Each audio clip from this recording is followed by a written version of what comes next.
I haven't heard about this integration too.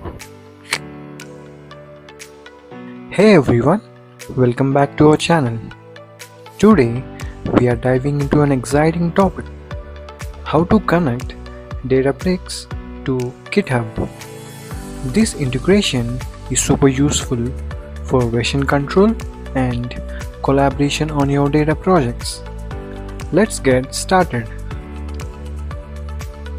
First, make sure you have a Databricks account and a GitHub repository.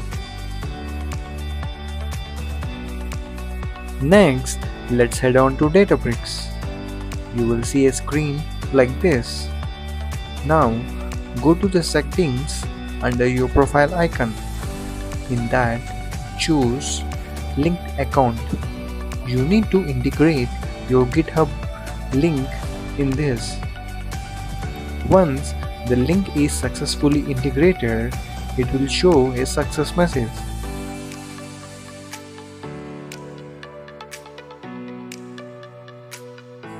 After you linked GitHub account, let us head on to Workspace tab on your left side.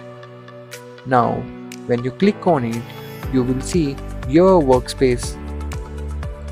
On the right side of your workspace, you will find Create button. Now, you need to add your Git details in this Create Git folder. First, get your Git repository URL. After copy-pasting your GitHub repository URL, give a name to your Git folder in the Databricks. It can be any name, as it is relying on Databricks. Once you enter all these credentials, click on Create Git folder. Now you can access GitHub account from Databricks. You can also do various commands from the Databricks itself.